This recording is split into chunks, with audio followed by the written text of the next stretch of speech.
महापरमहंसाय स्वादित चरण कमल चिन्ह मकरंदाय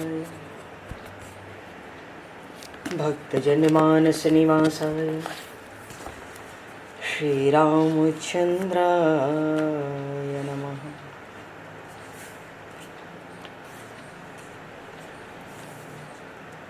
वंदे विदेहतनया पदपुंडरीकं केशौरसौरभसमाहत योगिचेतं हन्तुं प्रतापमनिशं मुनिहंससेव्यं सन्मानशालिपरिपीत परागपुञ्जम्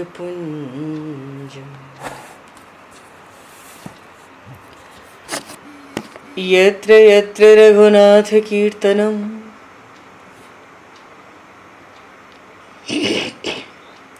तत्र तत्र कृतमस्तकाञ्जलिं बाष्पवारि परिपूर्णलोचनं मारुतं नमत राक्षसान्तकं कुन्द इंदुसमदेह उमारमण करुणायन जाहि दीन परनेह करहु कृपा मर्दन मयन।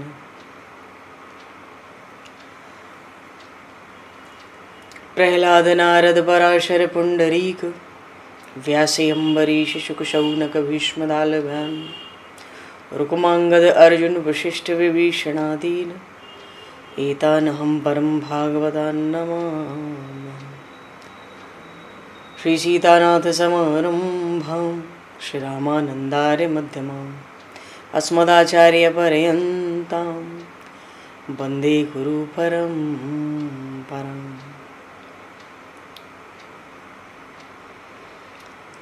वर्णानामर्थसंज्ञानां रसानां छन्दसामपि मङ्गलानां च कर्तारो वन्दे वाणी विनायकौ।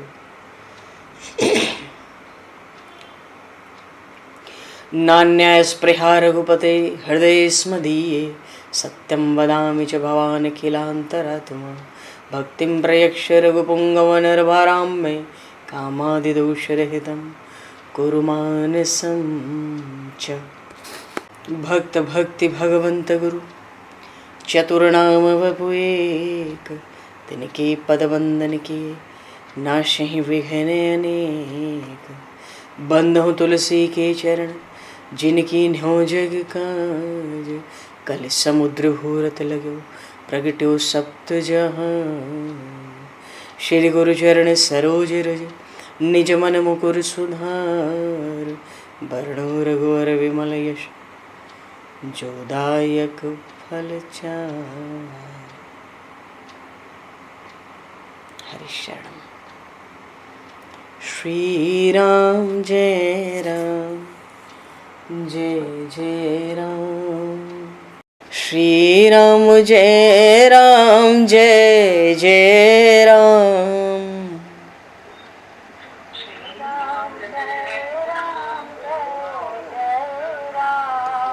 श्री राम जय राम जय जय राम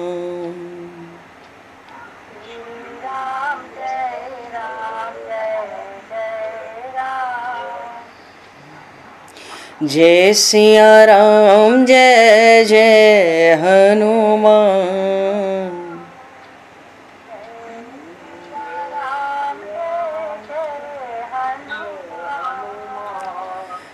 श्री गुरु रामानंद भगवान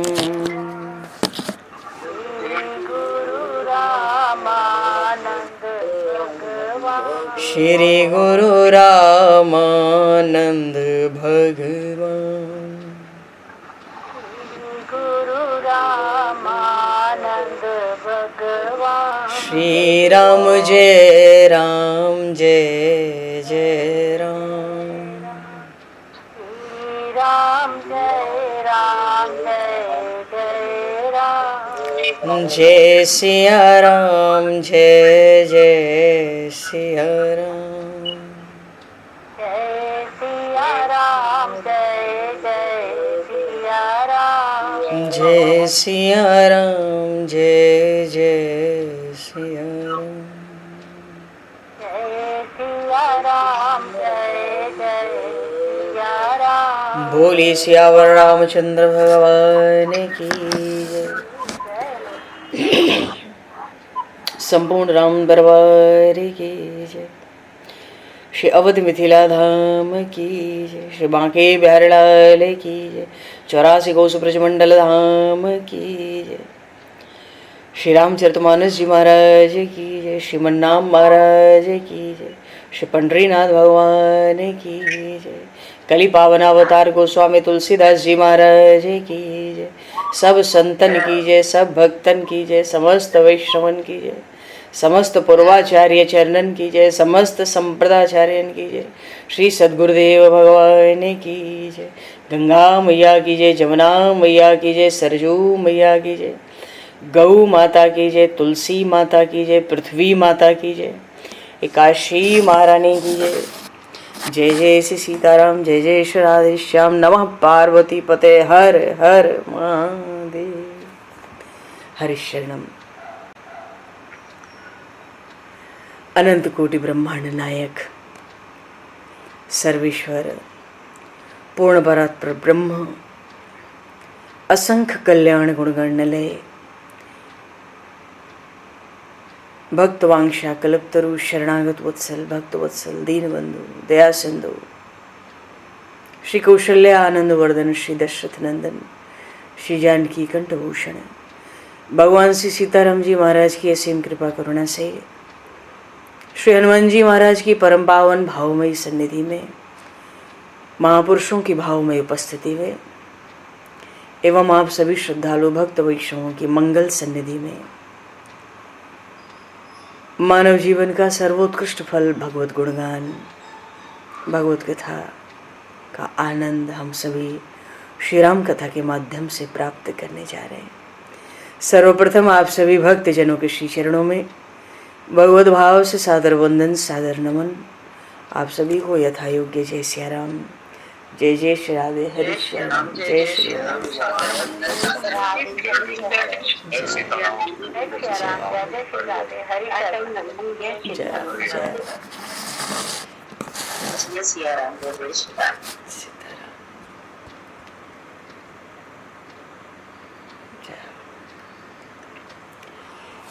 श्री रामचंद्र चरणों मनसा स्मरामि।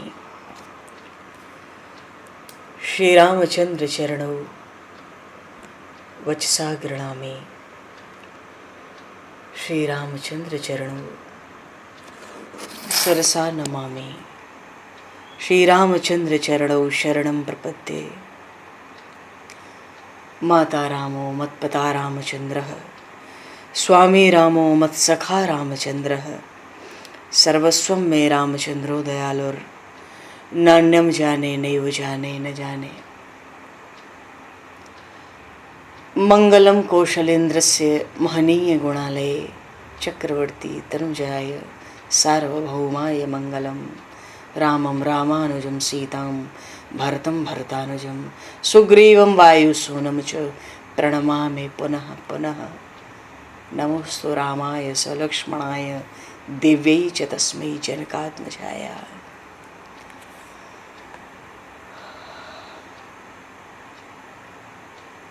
हरिशरणम। पूर्व प्रसंग में प्रभु श्री राम के वनवास का प्रसंग है और माता कौशल्या से विदा लेकर आशीर्वाद ली, विदा ली और श्री जनक नंदिनी वहाँ प्रकट हुई हैं समाचार ते समय पुनि, समाचार ते समय सुनी, सिर उठी अकुलान। माँ कौशल्या के चरणों में आकर प्रणत किया है, नमन किया है, क्योंकि ये तो रूप राश पति प्रेम पुनीता। विचारती हैं कि चलन चहत अब जीवन नाथ हो, कि सुकृत सन हुई हैं साथ हो। आज कौन सा पुण्य है विधाता, अपने इन प्राणनाथ के साथ मुझे करेगा। मैं कैसे वन में जाऊं, की तनु प्राण के केवल प्राणा, विधि कर तब कछु जाय न जाना। हे विधाता, पता नहीं पड़ती है कि केवल प्राण ही जाएगा अपने प्राणनाथ के साथ, या शरीर भी प्राण के साथ जाएगा।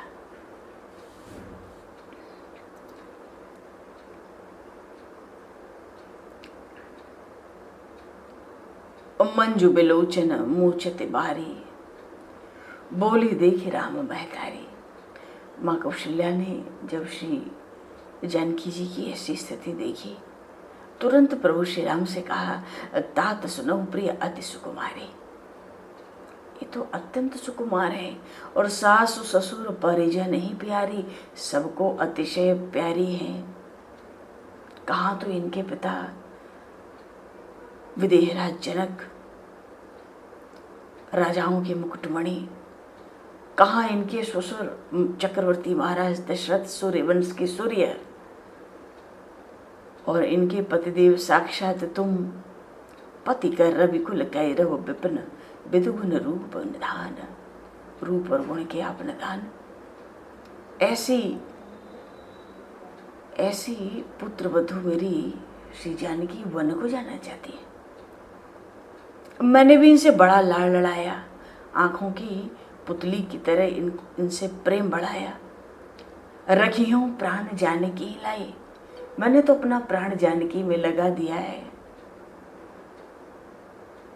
लेकिन क्या करें, फूलत फलत भयो विधि बामा।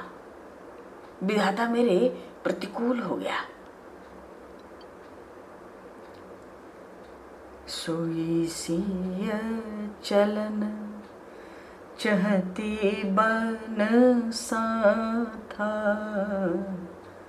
सोई सिय चलनी चहती बन साथा, आय सुका होई रघुनाथा, आय सुका होई रघुनाथा।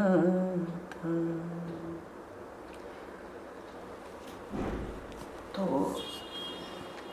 हे रघुनाथ, तुम ही बताओ, मैं जानकी को अभी क्या शिक्षा दूं? अब तुम्हारा क्या विचार है? मानो माँ ने तो अपने हृदय की बात कह दी। अरे चंद्रमा के शीतलता को, चंद्रमा की किरणों को, चंद्रमा के रस की जो रसिक चकोरी होती है, क्या वो सूर्य के तरफ, तेजोमय सूर्य के तरफ कभी रुख कर सकती है? कहाँ ये मेरी जानकी और कहाँ अपार जंगल के दुख। हे रघुनाथ, आय सुका होई रघुनाथा, सोई सी चलन चाहती बन साथा। और फिर तुम तो जानते हो, वन में करके हर निश्चर चरहि दुष्ट जंतु भनवीर, विष बाटिका की सोह सुत सुभग संजीवनी मोरी। वैसे भी जंगल में तो हाथी है, शेर है, तरह तरह के भयंकर हिंसक पशु हैं, राक्षस हैं, ये तो खुलेआम घूमते रहते हैं। जितने दुष्ट जंतु हैं वन में भरे हुए हैं, और ये तो संजीवनी बूटी की तरह है। तो हे रघुनाथ, तुम ही बताओ, क्या ये संजीवनी बूटी कहीं विष के वाटिका में लग सकती है? अरे वन के लिए तो वन हित कोल के रात किशोरी, माँ कौशल्या कहती हैं रघुनाथ जी से, वन के लिए तो विधाता ने कोल भील की किशोरियां बनाई हैं, उनकी कन्याएं बनाई हैं। क्योंकि विधाता ने उनको विषय सुख का उनको पता ही नहीं है, संसार के भोग का सुख का उनको पता ही नहीं है। विधाता ने कोल भील की कन्याओं को वन के लिए रचा है। ये जानकी का रुख देखो, आये सुखा हुई रघुनाथा। और पाहन कृम जिन कठिन स्वभाव तिन्हि कलेश न कानन काऊ। ये कोल भील जो होते हैं इनका तो स्वभाव बड़ा कठिन होता है, पत्थर के कीड़े की तरह। उनको वन में रह के कभी कोई कलेश थोड़ी होता है, उनको कानन में कोई कलेश नहीं होता है। और या तो कोल भील रहते हैं, उनका परिवार रहता है जिनको वन में रह के कोई कलेश होता ही नहीं, और या कै तापस दिए कानन जोगु, या तो बड़े बड़े तपस्वियों की स्त्रियां वन में रहने योग्य हैं। जिन तप हेतु तजा सब भोगु। हे रघुनाथ, वो बड़े बड़े तपस्वियों की जो स्त्रियां हैं, पतिव्रताएं, वो अपने तप के लिए पति के साथ अपने सब भोग त्याग देती है। तो ये जानकी सोई सी है, चलन चाहते बन साथा। सिय बन बसे तात के ही भांति। इसके इतने सुकुमार अंग, कोमल से भी, माखन से भी कोमल सुकुमार अंग, ये श्री किशोरी कैसे जाएंगी, जनक नंदिनी वन में कैसे जाएंगी। सोई सिय चलनी चहती बन साथा। सोई सिय। अभी श्री जनक नंदिनी ने कुछ कहा ही नहीं है प्रभु से, माँ कौशल्या से कुछ कहा ही नहीं, मुंह खोला ही नहीं है। माँ कौशल्या तो पहले ही बड़ी भारी वेदना से व्याकुल थी, इसी बीच श्री सिया जो आ गई और व्याकुलता अपार हो गई। माँ कौशल्या पहले ही सब कुछ कहने लगी।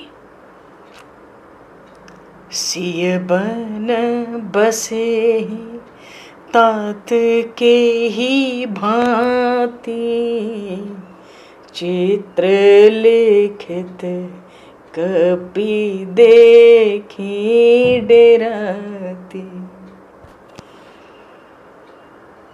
डाबरे जोगु के हंस कुमारी। ऐसी है जानकी, ये बताओ वन में कैसे रहेगी। ये तो चित्र पे, अगर दीवार पे किसी कपि का चित्र हो, बानर का चित्र भी बनाओ किसी दीवार पे, तो भी ये डर जाती है। ये वन में जाके कैसे रहेगी। और हे रघुनाथ तुम सुनो, तुम देखो, अरे मान सरोवर में, देवताओं के विलक्षण सुंदर सुंदर सरोवरों में जो जहाँ तरह तरह के कमल खिले होते हैं, वहाँ पर जो हंसिनी विहार करती हैं, डाबर जोग की हंस कुमारी। क्या ये किसी डाबर कहते हैं किसी गड्ढे में गंदला पानी हो तो हंस क्या उसमें विहार कर सकता है। अरे क्या ये जानकी वन में जाके तुम्हारे साथ जाने योग्य है। ये तो मानसरोवर की हंसनी है, देव सरोवरों की हंसनी है, ये कहाँ डाबर में जाके विहार कर सकती है। माँ ने अपने दिल की मानो सब बात कह दी, कैसे भी ये जानकी वन ना जाए। अस विचार जस आयस होई। हे तात तुम्हारी जैसी आज्ञा हो, तुम्हारा जैसा विचार हो, मैं सिख देऊं जानकी ही सोई। मैं जानकी को वैसी ही शिक्षा दूं, वैसा ही उपदेश करूं। मानो तुम कहो राजभवन में रहना है तो मैं जानकी को शिक्षा दूं कि कैसे रहना है, कैसे रहना चाहिए। तुम कहो वन जाना है तो वन में कैसे रहना है, सो शिक्षा दूं। मैं सिख देऊं जानकी सोई, अस विचार जस आय सोई। तुम ही विचार करो। और माँ कहती है, देखो कितना प्रभु श्री राम की माता है, कितनी सरल है। जो सिय भवन, मानो इतनी व्याकुल हो रही है कि रघुनाथ कुछ कहें उससे पहले मैं सब कुछ कह दूं कि ये हमारी श्री जानकी वन को न जाए। न जाने रघुनाथ क्या कहें। माँ पहले ही कहती है, जो सिय भवन रहे कह अम्बा। जो सिय भवन रहे कह अम्बा मोहि कहाँ होई बहुत अवलंबा मोहि कहाँ होई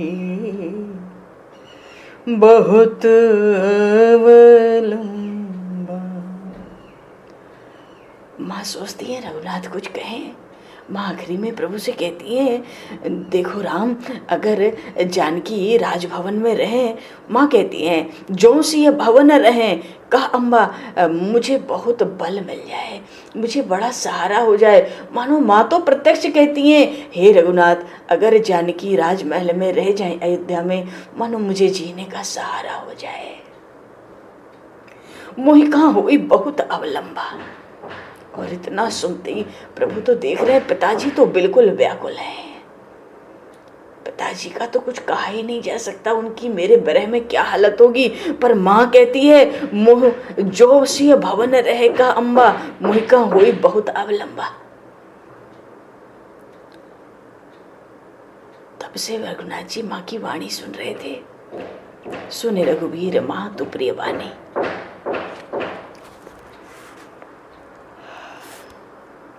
माँ की वाणी तो बड़ी प्यारी है, बड़ी प्रियकर है, शील से सनी हुई है, स्नेह से, वात्सल्य से, अमृत से सनी हुई वाणी है। तो माँ को बड़े प्रिय वचन, बड़े विवेक के साथ पहले तो प्रभु ने माँ को समझाया, उनको धैर्य दिया, बल दिया, बिठाया अपने अंग में। तरह तरह से माँ का परितोष किया, माँ को संतुष्ट किया पहले। और फिर लगे प्रबोधन जानकी प्रगति विपुण्य गुण दोष। फिर श्री जनक नंदिनी को प्रभु समझाने लगे तरह तरह से, वन में क्या क्या विपत्ति है, वन में क्या क्या गुण दोष है, और क्या क्या विपत्ति संकट होते हैं, सब प्रभु विस्तार से समझाने लगे। पर समझाएं कहले, माँ पहले सामने है और श्री किशोरी जी भी सामने हैं। तो प्रभु ने बड़ा संकोच, देखो तो मर्यादा पुरुषोत्तम में बड़ा भारी संकोच हुआ, क्योंकि अब समय भी तो नहीं है किससे क्या मिले क्या कहें। तो माँ तो समीप कहत सकुचाई, माँ के सामने समझाने में भी बड़ा संकोच करते हैं। एक तो ऐसे ही मर्यादा पुरुषोत्तम, लेकिन प्रभु ने सोचा अब समय ही ऐसा है, परिस्थिति ही ऐसी है। मन में समझे कि समय कैसा विकट है, परिस्थिति कैसी विकट है, तो समय का बड़ा अभाव है, शीघ्रता करनी है, तो श्री जानकी को समझाना तो होगा ही। राजकुमारी, देखो कितनी मधुर वाणी है। राजकुमारी सिखावन सुनहु आनी भांति जिए जनी कछु गुण। माँ थी तो माँ के संकोच में ये कह दिया, आनी भांति जिए जनी कछु गुण। अपने दिल में, अपने हृदय में मेरे बातों को, मेरे शब्दों को देखो अन्यथा नहीं लेना। राजकुमारी सिखावन सुनो। अब माँ थी तो राजकुमारी कह के श्री किशोरी जी को प्रभु ने संबोधित किया। अब एकांत में होते तो प्राण प्रिया, प्रिया, प्यारी कुछ कह के संबोधित करते, उनको समझाते। पर माँ के सामने राजकुमारी सिखावन सुनो। मैं जो सिखाता हूँ, मैं जो समझाता हूँ, मैं जो चाहता हूँ उसको सुनो। हाँ, मालूम है प्रभु को हृदय, देखो भक्त के हृदय की प्रभु को ना पता हो, भक्त के हृदय की भगवान को ना पता हो, ये कहाँ संभव होता है। प्रभु ने इसलिए पहले कह दिया, आन भांति जिन जन कछु गुनहु, अपने हृदय में मेरी बात को अन्यथा नहीं लेना। मनो ये भी तो कह दिया, इतना कह के कि समय तो देखो कैसा है और परिस्थिति कैसी है, और माँ के सामने ही समझा पा रहा हूँ, तो अन्यथा न लेना। हे राजकुमारी मेरी शिक्षा सुनो। आपन मोर नीक जो चाहू, बचन हमार मान गृह रहू। एक बार में माँ के सामने कह दिया प्रभु ने। देखो कितने सरल हैं प्रभु। कहते हैं अपना और मेरा दोनों का अगर भला चाहती हो तो मेरी बात मानो, घर में रहो, माँ के पास रहो। तो रहो तो क्या करो, ये भी कहते हैं आये सुमूर सासु सेवकाई। देखो माँ ने कहा था ना, जो सी भवन रहे का अम्बा, मुह का होई बहुत अवलंबा। प्रभु माँ को प्रसन्न, अरे प्रसन्न क्या करेंगे वो माँ, वो अवध, अब क्या प्रसन्न होना है, पर जो जी जाए वही जी जाए। आज तो अवध की वो हालत है, जो जी जाए वही जी जाए। तुरंत कह दिया आये सुमोर, मन मेरी आज्ञा है, ये मेरी आज्ञा है, सासु सेवकाई, अपने सास की सेवा करो।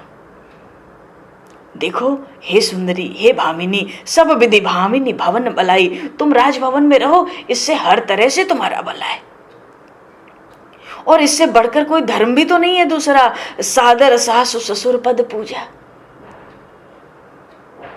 प्रभु को माता पिता का, अवध का कष्ट दिखता है, बड़े आदर से सास ससुर के चरणों की पूजा करो, सेवा करो, इससे बड़ा कोई धर्म नहीं है, ये मेरी आज्ञा है। और देखो तुम यहां रहोगी, किशोरी जी तो कुछ कहती नहीं है, व्याकुल है, नेत्रों से दुख का प्रवाह चल रहा है। और प्रभु जितना देखते हैं उतना बोलते जाते हैं, कौन सी बात जम जाए। कहते हैं देखो जब जब माँ तू करे सुधि मोरी, हुई है प्रेम विकल मति भोरी। और तब तब तुम कहे कथा पुरानी, सुंदरी समझाए हो मृदुबानी। जब जब माता मेरी याद करेंगी और व्याकुल हो जाएंगी मेरे विरह में, मेरी याद में, तो उनकी बुद्धि, उनका हृदय जब प्रेम से विरह से व्याकुल हो जाए, तब तुम उनको मेरे चरित्र सुनाना, पुराने पुराने मनो ब्याह के या उसके पूर्व के या उसके बाद के उनको चरित्र सुनाना, उनको मेरी याद ना आवे, याद आवे तो आनंद से याद आवे, वो प्रतीक्षा करें, पर प्रेम से उनकी बुद्धि, उनका हृदय व्याकुल ना हो। तुम तरह तरह से उनको कोमल कोमल वाणी में समझाना, उनको वाणी से सुख पहुंचाना। पर किशोरी जी कुछ बोलती नहीं है। प्रभु ने देखा है तो प्रभु भी एक के बाद एक, देखो वाणी का वजन बढ़ता जाता है। कहूं सुभाय सपथ सत मोही,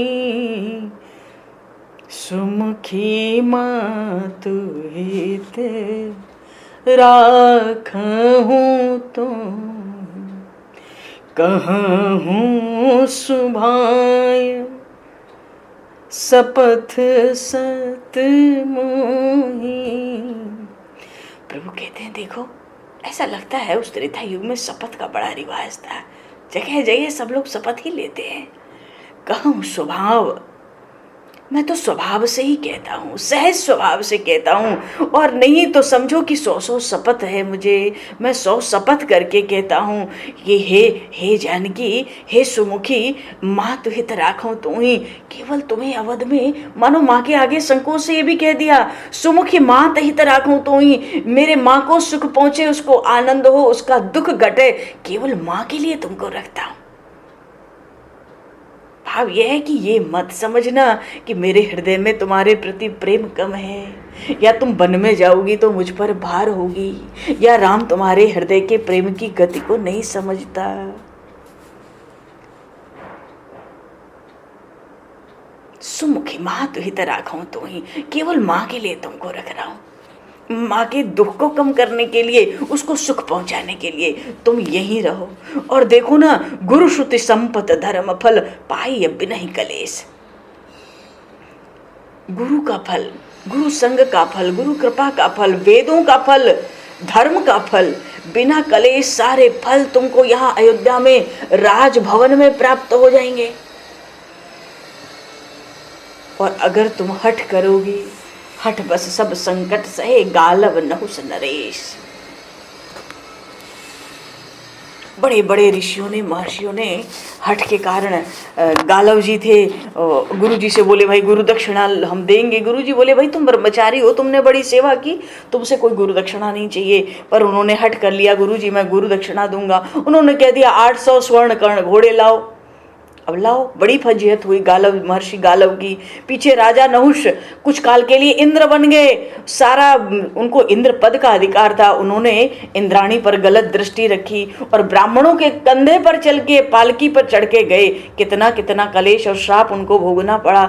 मानो प्रभु कहते हैं कि देखो, हठ करने से संकट बहुत बढ़ जाता है। तुम्हें गुरु का धर्म, वेदों का धर्म, सब धर्मों का फल बिना कलेश के मेरी आज्ञा पालन करके प्राप्त हो जाएगा। और देखो, मैं पुण्य करी प्रवाह पितुवानी, मैं पिता की आज्ञा को सत्य करके बेगी फिरब, मैं बहुत जल्दी आऊंगा। बेगी फिरब सुन सुमुखी सयानी, तू तो बड़ी सयानी है,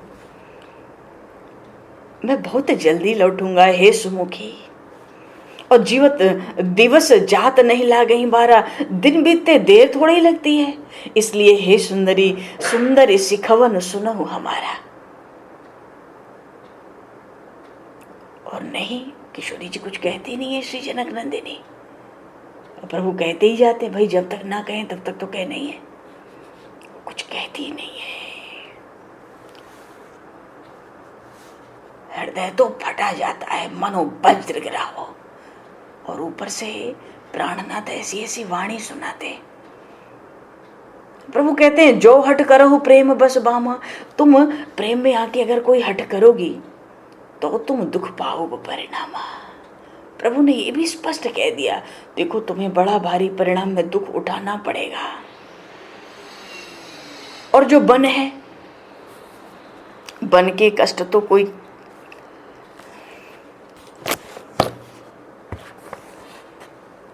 देखो पहले ही श्री किशोरी जी ने, श्री सिया जी ने पहले ही कह दिया, मैं तो केवल आपकी हूं और मेरे एकमात्र आप हैं।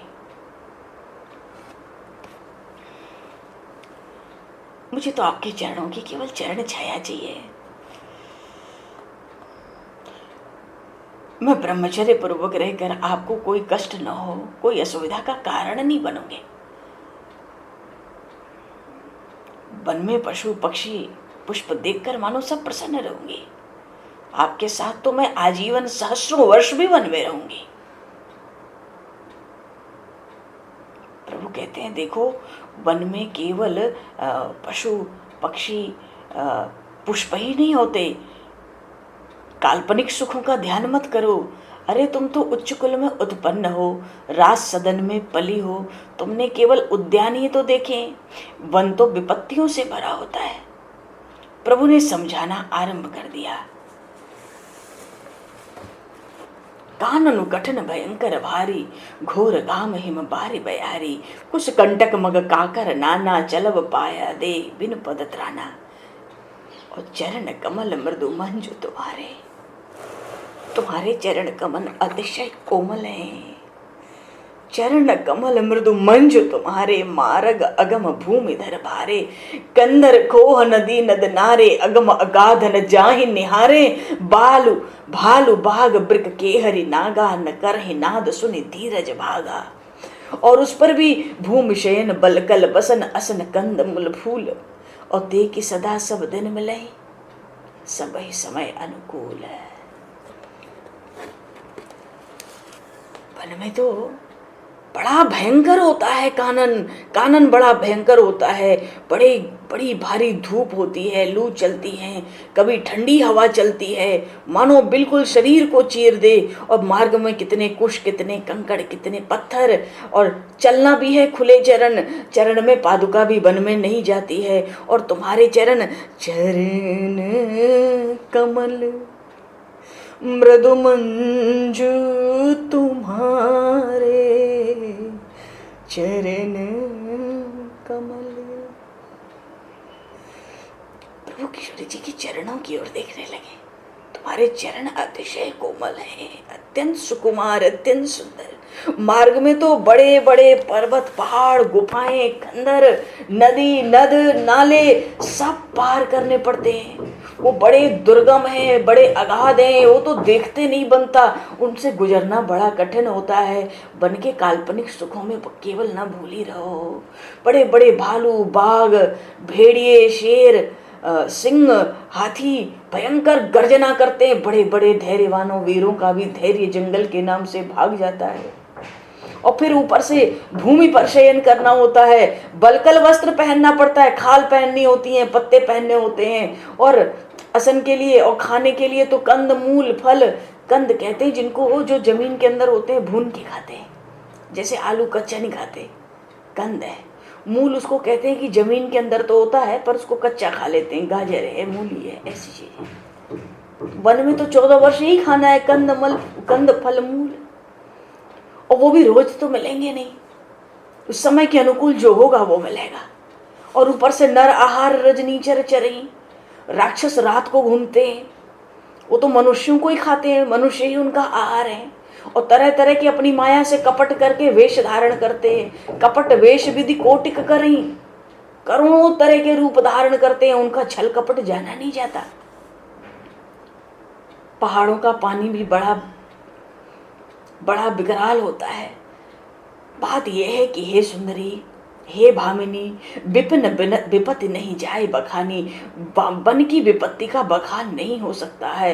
ब्याल कराल बिहग बन घोरा, निश्चर निकर नारी नर चोरा।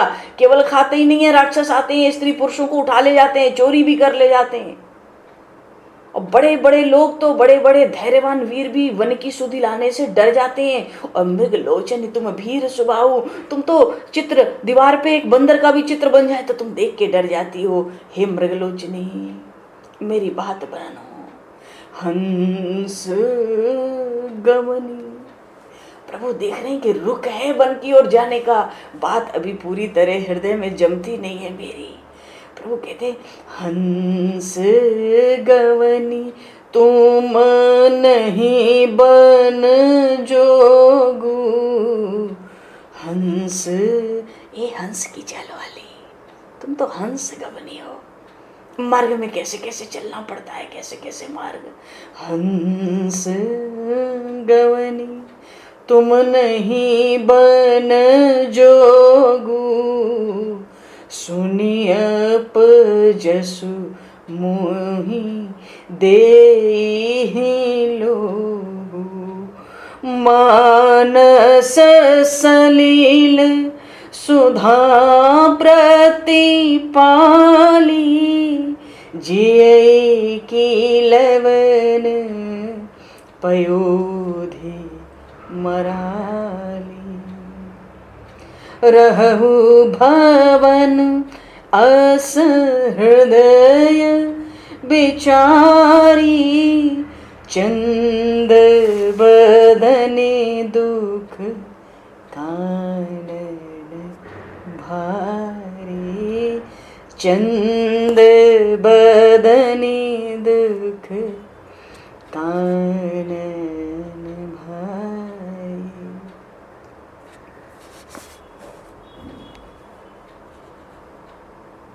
श्री जानकी जी को प्रभु कभी कहते हैं चंद बदनी, चंद्रमा के समान, उससे कहीं बढ़कर तो तुम्हारा मुखार बंद है। देखो चंद बदनी दुख कानन भारी, इसीलिए कहता हूँ हृदय में विचार करो और भवन में रहो, राजभवन में। तुम वन के दुख बड़े भारी हैं। अरे आम के बगीचों में रहने वाली वो नवरसाल बन बिरहनशीला जो कोयल होती है, वो क्या जंगल में किरील के वन में जाकर रह सकती है? और मान सरोवर में पली बड़ी वो जो हंसनी है, अमृत सरोवर में जो पली बड़ी हंसनी है, क्या वो खारे जल के नमक के समंदर में विहार कर सकती है? प्रभु कहते हैं हंस गवनी, मृगलोचनी, चंद बदनी, हे भामिनी, हे सुंदरी। कैसे भी प्रसन्न हो मैं माता के सामने। सुंदर शिखमन सुनो हमारा, चरण कमल मृदु मंच तुम्हारे, और तुम्हारे योग्य वन नहीं है। वहाँ तो गज है, वराह, व्याघ्र, महासर्प, वृक्षों का विहार की भूमि है वन। वहाँ तो पद पद पर मृत्यु मुख फाड़े छिपी रहती है। वन पर्वतों का जल तक भी बड़ा हानिकारक होता है, बड़ा लगता है, एक घूंट गले के नीचे नहीं उतरता। और बड़े कड़वे रसैले कंद भी आहार के लिए बड़ी कठिनता से मिलते हैं। मीठे फल वन में मिले तो बड़ा कठिन होता है भूमि पर शयन करना है। और भूमि भी सदा समतल तो नहीं मिलती, भयानक झंझावात चलता चलता रहता है, उसी में दंश है, खटमल है और मच्छर है, वो सब रात्रि भर उपद्रव मचाते हैं। वन का दुख तुम्हारे कहने सुनने योग्य नहीं है। वन मानो प्रभु हर तरह से पहले तो अच्छे से अपनी आज्ञा देकर समझाया, कुछ नहीं कहा तो वन का दुख सुनाया, वन की विपत्तियां सुनाई। फिर ये भी कहा प्रभु ने, आखिरी में प्रभु कहते हैं, सहज हृदय गुरु स्वामी सिख जो न करे सिरमान। अब जो सहज ही हृदय हैं, जो हमारे सहज ही शुभ चिंतक प्रेमी हैं, जो हमारे गुरु हैं, जो हमारे स्वामी हैं, इनकी भी शिक्षा जो सिर पर धारण नहीं करता ना, सो पछताए अघाई उर अवश्य होई है दहानी। मानो प्रभु ने बिल्कुल स्पष्ट कह दिया क्या होगा आगे। सो पछताई अघायुर, तुम एकदम अघा अघा कर हृदय में पछताओगी और अवश्य ही तुम्हारे हित की हानि होगी। तुम मेरी बात मानो, तुम वन में न जाओ।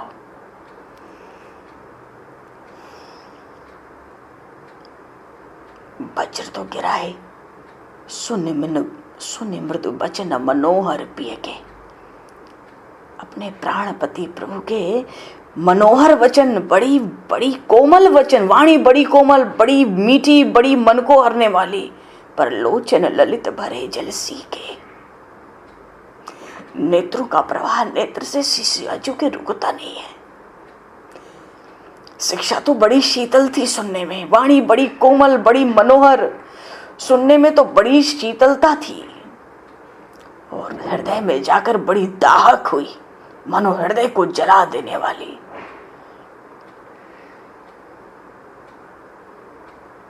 चकवा चकवी होते हैं ना, शरद पूर्णिमा का चांद देखे तो उनका हृदय जल जाता है। वाणी तो बड़ी शीतल थी, पर हृदय जलने लगा। उतर आव विकल बहदेही।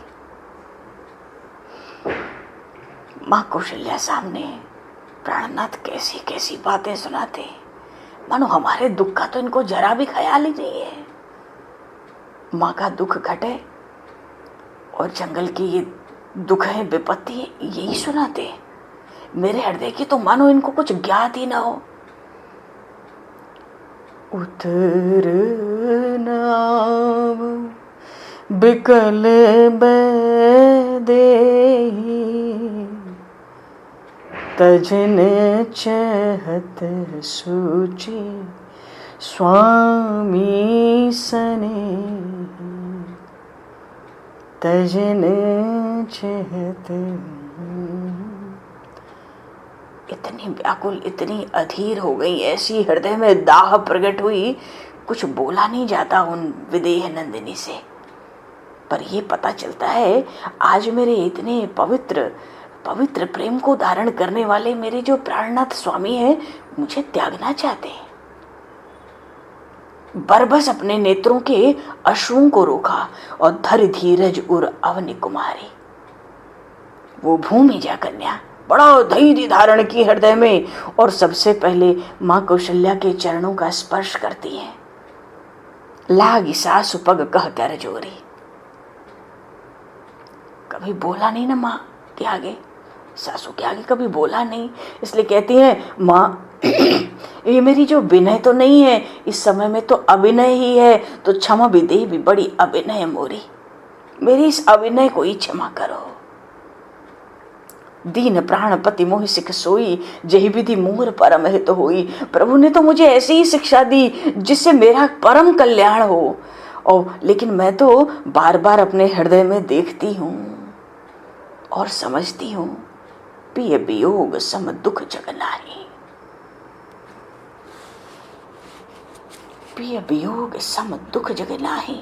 सो हे इतना माँ से कहते ही माँ से कहा कि इनका वियोग हो, इससे बड़ा भारी दुख तो इस जगत में मेरे लिए कुछ हो नहीं सकता। और अब श्री राम की ओर रुख किया। प्राणनाथ करुणायतन, प्राणनाथ कह दिया, मानो कह दिया प्राण तो रहेंगे नहीं, आप मेरा त्याग करोगे तो। ये कहने की बात तो है नहीं। श्री जानकी जी कहती हैं प्राणनाथ, मानो फिर से कहती हूँ आप बात को समझो। प्राणनाथ, ये पहला संबोधन किया, प्राण तो रहेंगे नहीं। फिर कहती है करुणायतन, आप तो करुणा की खान हो। श्री जनक नंदिनी प्रभु श्री राम को करुणा निधान ही बुलाती थी, हमेशा करुणा निधान। मानो याद दिलाती हूँ करुणा कहाँ है मेरे लिए, आज हृदय ऐसा वज्र सा क्यों होता है। प्राणनाथ करुणायतन, सुंदर सुखद, आप तो सबको सुख देने वाले हो, बड़े सुजान हो, सर्वज्ञ हो, बड़े बुद्धिमान, बड़े चतुर चूड़ामणि। इतना तो समझो कि आप प्राणनाथ हो, तो क्या प्राण लेना चाहते हो? अरे आपके बिना ये अवध हो चाहे देवताओं की अमरावती हो, मेरे लिए तो नरक के समान है।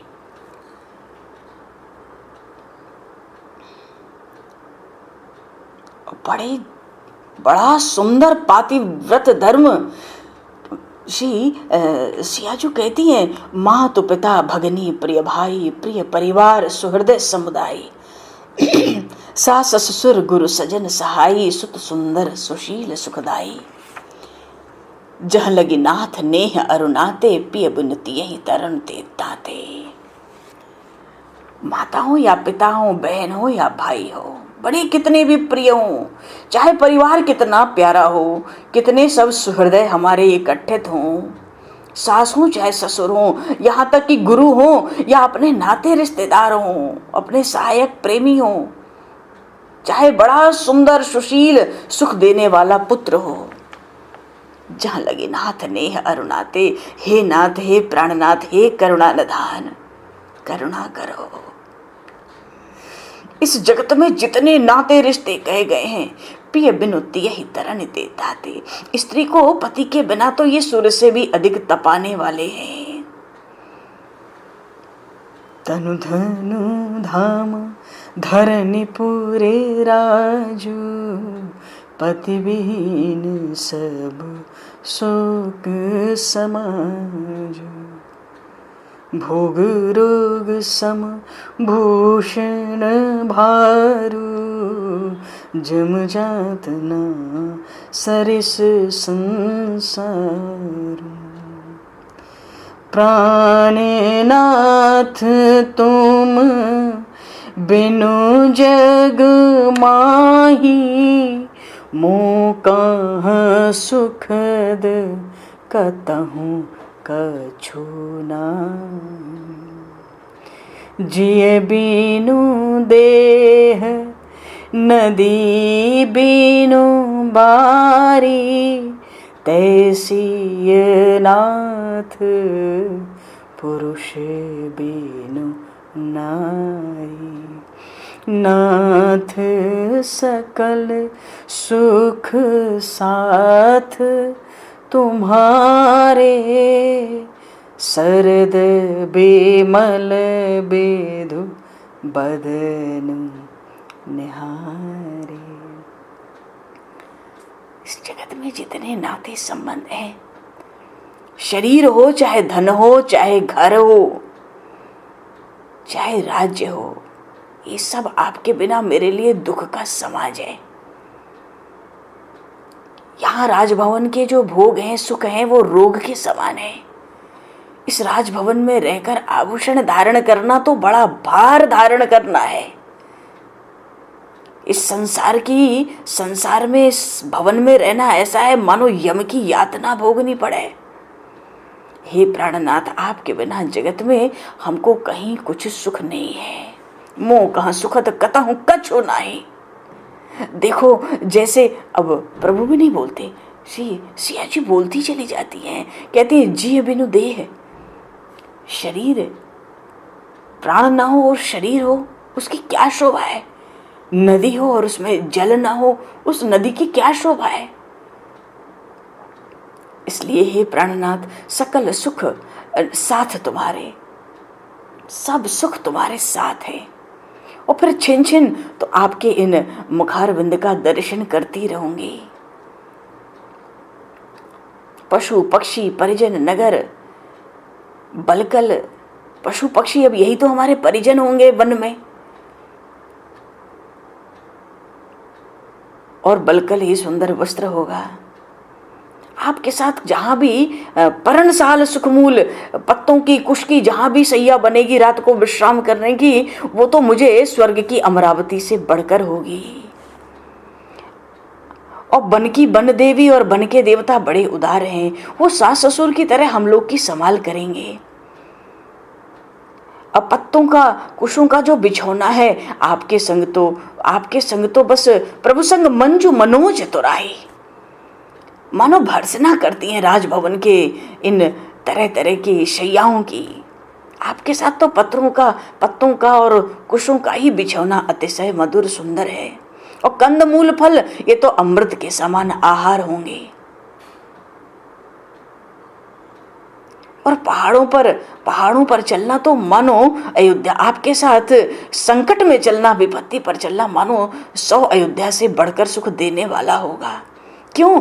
छिन्न छिन्न पद प्रभु पद कमल बिलो की, आपके चरण कमलों का छन छन दर्शन करती रहूंगी। दिन में देखो कोक और कोकी, चकवा चकवी सूर्य को देख के कैसे प्रसन्न होते हैं, ऐसे ही सारा दिन आपके चरण कमलों का दर्शन कर करके आनंदित होंगी। हे नाथ, आपने बन के दुख बहुत कहे, बहुत भय दिखाया, वहां का बड़ा विषाद परिताप सुनाया, पर आपसे क्या कहूं। प्रभु वियोग लवलेस समाना, सब मिली हो हीन कृपा निधाना। जितना आपने बन का सुख दुख विपत्ति संकट और भारी कष्ट सुनाया, आपके वियोग के सामने वो ये सारे संकट बन के 100वें अंश के बराबर भी उसके नहीं होंगे। इसलिए अस जिय जानि सुजान शिरोमणि, आप तो हृदय की हर गति को जानते हो। ले ही संग मोह छाड़िए जनी, मुझे अपने साथ ले चलना, मुझे छोड़कर मत जाना, बिनती बहुत करूं का स्वामी। बिनती बहुत करूं का स्वामी, करुणामय और अंतर जामी, करुणामय और अंतर यामी। आप तो करुणा की सिंधु हो, हे करुणा निधान, आप अंतर्यामी हो। बहुत ज़्यादा आपसे विनती क्या करूं, मानो कह दिया आपको तो पता ही है, अगर आपने त्याग करने की चेष्टा भी की तो प्राण नहीं रहेंगे। आपको तो सब पता है, मैं ज़्यादा आपसे क्या विनय करूं। राखिए अवध जो अवध लगी, रहत न जई है प्राण। अगर 14 वर्ष की अवधि तक अवध में आप रखना चाहोगे तो आप जान लो प्राण तो रहेंगे नहीं। खुल के कह दिया माँ के आगे, प्राण तो रहेंगे नहीं। इसलिए हे दीन बंधु, मानो मैं तो अब दीन हूँ, आप दीन बंधु हो, अपने नाम को सार्थक करो। दीन बंधु सुंदर सुखद, आप सबको बड़ा सुख देने वाले हो, शील और प्रेम के तो भंडार हो। मेरे प्राण नहीं रहेंगे इस अवधि में जो हमें रखा। मोहिमा के चलत न हुई है हारी, मार्ग में मुझे चलते समय आपके साथ कोई कलेश नहीं होगा। छिन छिन चरण सरोज निहारी, क्षण क्षण में आपके चरण कमल का दर्शन जो करती रहूंगी, और दर्शन करती रहूं तो फिर सब ही भांत पिय सेवा करी हूं। कहती हैं आपकी खूब सेवा भी करूंगी, मार्ग जनित सकल श्रम हरी हूं। मार्ग में जितना श्रम होगा चल के, आप जहाँ बैठोगे पाए पखारी बैठ तरछाई, किसी पेड़ की वृक्ष की छाया के नीचे, मानो माँ कौशल्या को सुनाती हैं, आप धैर्य धारण करो, मैं जाऊंगी नहीं तो इनकी सेवा कौन करेगा। माँ इतना विचार करो, माँ से नहीं कहती हैं, प्रभु से कहती हैं। पर माँ सुनो, बात ऐसी है, माँ को सुनाती है, सब ही भांति पिए सेवा करियो, मार्ग जनित सकल श्रम हरियो, पाए पखारी बैठ तरछाई। किसी पेड़ की छाया के नीचे जब आप विराजोगे तो आपके चरण धोऊंगी, करियो बाऊ हवा करूंगी अपने आंचल से, मुदित मन माई, मैं अपने मन में बहुत गदगद और प्रसन्न रहूंगी। श्रम कन सहित श्याम तनु देखे, आज तक आपके इस सुंदर नील वर्ण इस शरीर पे कभी पसीना तो नहीं देखा, क्या सुंदर लगेगा वो स्वरूप भी। अरे आप जब सामने होगे, दिन रात आपके दर्शन से कहीं दुख हो सकता है। और जहाँ भूमि समतल नहीं होगी ना, मैं पत्ते और फूल डाल डाल के उसको समतल बनाऊंगी और आपको विश्राम कराऊंगी रात को। और पाए पलोटत सब निसी दासी, ये दासी पूरी रात संपूर्ण रात्रि आपकी चरण सेवा करेगी। बोली श्री जानकी मैया की जय। मानो माँ कौशल्या को कहती, माँ विचार तो करो, इनकी सेवा कौन करेगा वन में, और मेरा तो अधिकार है। पाए पलोटते सब निसिदासी, और बार बार मृदु मूर्त जोई, बार बार आपके मुखारविंद का दर्शन कर करके, अरे मुझे कोई गर्म हवा ठंडी हवा जंगल में लगेगी नहीं। और प्रभु के संग को प्रभु संग मोहि चितव निहारा, जब प्रभु मेरे साथ होंगे मेरी ओर दृष्टि उठाई कौन सकता है। अरे सिंहनी की ओर कहीं खरगोश देख सकता है क्या। और एक बात बताओ, व्याकुल हो गई किशोरी जी, कहती है मैं सुकुमार नाथ बन जोगू। बन मेरे योग्य नहीं है, आपके योग्य है। मैं सुकुमार हूं और आप बड़े कठोर हो। मेरे लिए बन नहीं है, आपके लिए बन है। आपके लिए तप उचित है और मेरे लिए राजभवन में भोग। मुझे यही शिक्षा देते हो, आप तप करो और मैं भोग भोगूं राजभवन में। अरे ऐसे वो वचन कठोर सुनी जो न हृदय बिलकान। विदेह नंदिनी कहती है, अपने प्राणनाथ की वाणी से ऐसे कठोर शब्दों को सुन के भी मेरा हृदय नहीं फटता। न जाने ये पावर, ये पापी प्राण आगे क्या क्या सहन कराएंगे, कौन कौन सा विषम दुख वियोग भोगना पड़ेगा। आपके मुख से ऐसी वाणी सुनकर भी प्राण नहीं निकलते, हृदय नहीं फटता। मैं सुकुमारी नाथ बन जोगू, तुम ही उचित तप मोगा भोगू। अस कही सी ये बिकल भई भारी, और बचन वियोग न सकी समारी। वियोग तो था नहीं, देखो भगवान से सीताराम का तो नित्य संयोग है, पर विरहाभास, विरहाभास से भी ऐसी व्याकुल अधीर हो गई, अपने को संभाल नहीं सकी।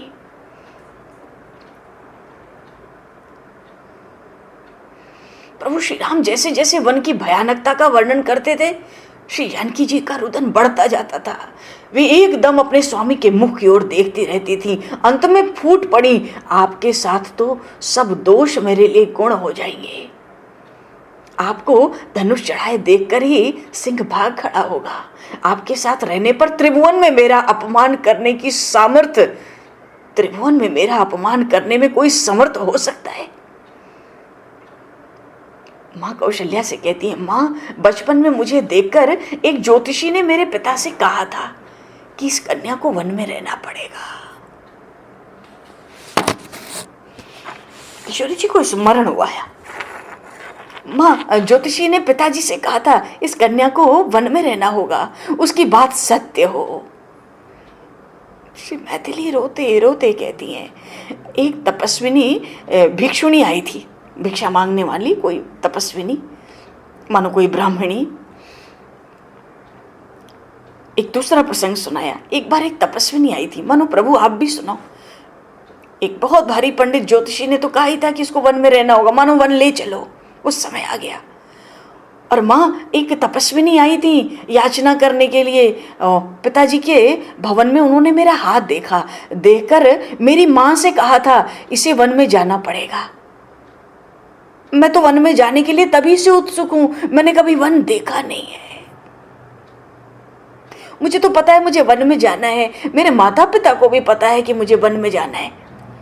मैं बहुत उत्सुक हूं वन को देखने के लिए, और मेरे आराध्य ही वन जा रहे हैं, तो मुझे वन जाने में अब क्या कठिनाई है। प्रभु कहते हैं, हे देवी दुराग्रह मत करो, तुम्हारा सुकुमार अंग वन के कष्टों को सहने योग्य थोड़ी है।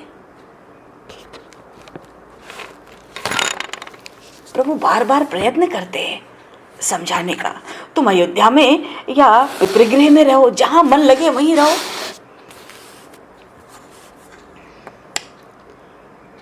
किसी प्रकार भी मुझे इस विपत्ति के दिन को काट लेने दो।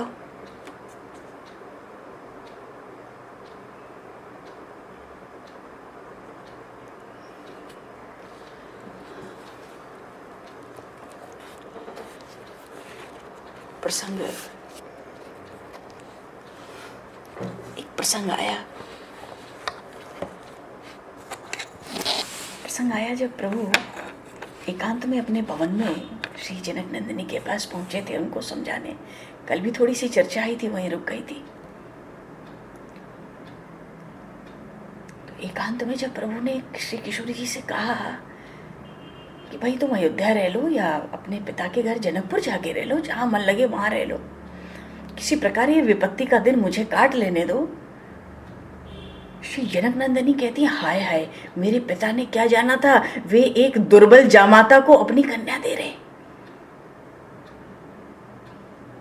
आप कापुरुष कब से हो गए? कापुरुष उसको कहते हैं जो अपनी स्त्री की रक्षा में सक्षम ना हो। अत्यंत दुख का आवेश बढ़ा, रोष पूर्वक भगवती ये भूमि नंदिनी कहने लगी, आप अपनी भार्या की रक्षा करने में असमर्थ हो। अरे जो त्रिभुवन का रक्षक है उसको ऐसी बात शोभा नहीं देती। आप मत कहो, कुछ बोलो मत। आप त्रिभुवन के रक्षक हो, सृष्टि के पालक हो, ऐसी बात आपके मुखारविंद से शोभा नहीं देती। अंततः आप किस बात से भयभीत हो? माँ के सामने नहीं कहा, किस बात से भयभीत हो मुझे ले जाने के लिए? आपकी इसमें तेजस्विता है कि मुझे असहाय एकाकी अकेले में इस प्रकार छोड़कर आतंकित करके छोड़ के जाना चाहते हो। आतंकित नहीं करते तो क्या करते? डराते नहीं हो बन के दुख से? क्यों नहीं ले जाना चाहते हो बताओ? मेरे पिता को क्या पता था उनका जामाता इतना दुर्बल है? आप अपने साथ ले चलो तो आपके सब कष्टों में ये जानकी आनंद मानती हुई जीवित रहेगी। देखो सावित्री अपने मृत पति उस सत्यवान के जीवन के पीछे लोक भयंकर यमराज का भी पीछा करती हुई यमलोक के द्वार तक चली गई थी। जब सावित्री सत्यवान के लिए यमराज के द्वार तक जा सकती है तो मैं अपने सर्वसमर्थ स्वामी के वन में जाने योग्य नहीं हूं? आप क्या कहते हो? क्या मैं अपने सर्वसमर्थ स्वामी के साथ वन भी जाने योग्य नहीं हूं? सावित्री तो यमराज के द्वार तक चली गई मृत शरीर को लेके पति के। मैं पति के साथ वन जाऊंगी? इतना कहते कहते श्री किशोरी जी इतनी व्याकुल हो गई, श्री जनक नंदिनियां हिचकियां लेने लगी। लेते हुए किसी प्रकार तरह तरह से हिचकियां लेते हुई रोती हुई भारी रुदन किसी प्रकार कहती हैं, आप भी किसी प्रकार वन जा नहीं सकते। अगर आपको जाना है तो आज सीता की अंत्येष्टि करके ही वन में जाना। अगर आपने मुझे त्यागने का ही निर्णय ले लिया है तो वैदेही आपसे उपेक्षित शरीर को एक घड़ी भी धारण नहीं करना चाहती। वैदेही इसको धारण नहीं करेगी। अभी आपके इन चरणों में, इन श्री चरण कमलों में ये वैदेही, ये जानकी देह त्याग करती है। इतने में प्रभु ने झट श्री किशोरी जी के होठों पे उंगली रख दी। बस धैर्य धारण करो, धैर्य।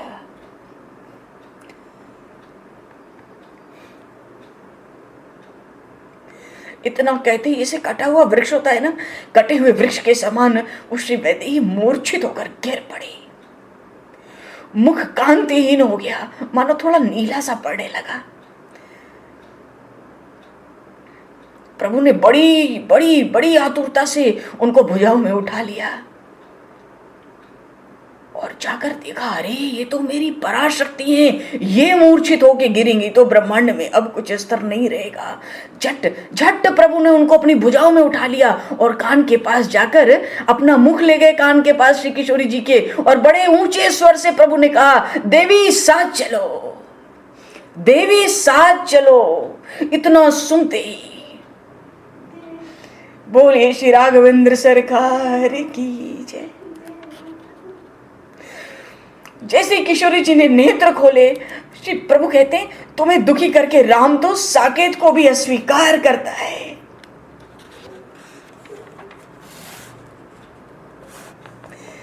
जैसे ही किशोरी जी ने नेत्र खोले ना, प्रभु ने कहा, तुम तो मेरे साथ वन जाने के लिए ही बनी हो, मैं तुम्हें छोड़ नहीं सकता, चलो।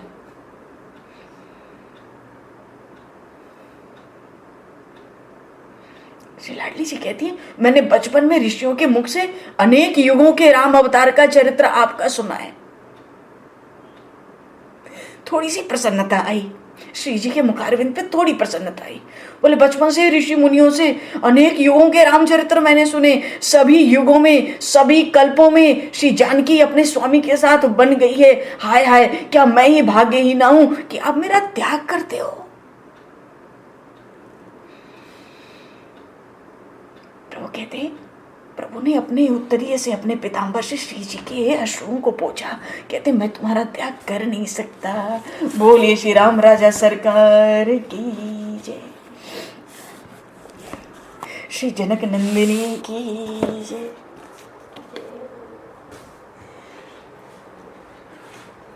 जैसे जैसे प्रसंग बढ़ता है, थोड़ा सा प्रसंग अभी और है इसमें। हरिशरणम समय को दृष्टिगत करते हुए बोलिए सियावर रामचंद्र भगवान की जय। श्री राम राजा सरकार की जय। समय को दृष्टिगत करते हुए दो बलनाम बोल के आज यहीं पर वाणी को हम लोग विराम देंगे। थोड़ा प्रसंग और प्रसंग तो आगे अयोध्या के और भी विकट है।